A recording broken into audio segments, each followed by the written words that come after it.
L'été sera difficile pour une grande partie de notre jeunesse. Il sera difficile parce que les départs en vacances sont plus contraints que d'habitude, parce qu'il y a une partie de notre jeunesse qui retournait au pays ou dans la famille quand il y avait des familles binationales ou issues de l'immigration, ce qui ne sera pas possible, parce que les contraintes sanitaires rendent les choses plus difficiles, parce que la crise aussi qui s'installe rend plus difficile le départ en vacances pour beaucoup de parents. Et donc cet été est un été aussi où on doit réduire les inégalités et mieux encadrer nos enfants.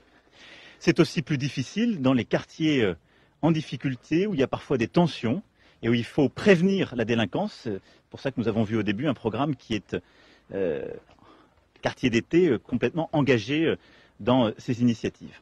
Et donc nous avons, pour cet été, mis en place une série de dispositifs. D'abord en mobilisant l'éducation nationale et en rouvrant les écoles, ce qu'on a appelé l'école buissonnière, et donc en permettant de rouvrir des écoles, de mobiliser des enseignants, des bénévoles, des associations pour former, apprendre dans un autre cadre et différemment.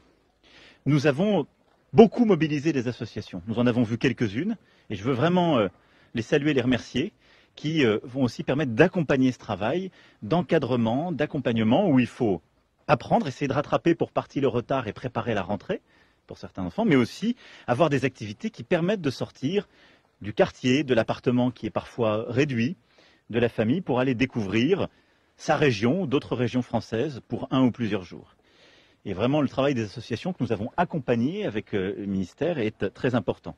Je le disais, dans les quartiers les plus difficiles, on a renforcé ce travail avec une implication du ministère de l'Intérieur et du ministère du Travail pour que plusieurs associations qui, là aussi, encadrent ces jeunes puissent multiplier les actions dans le cadre en particulier de quartiers d'été et qu'on ait des jeunes qui puissent là aussi partir. On a ensuite travaillé avec les acteurs de colonies de vacances, à qui on a permis de démultiplier les actions durant cet été, et l'ensemble des acteurs, services civiques et autres.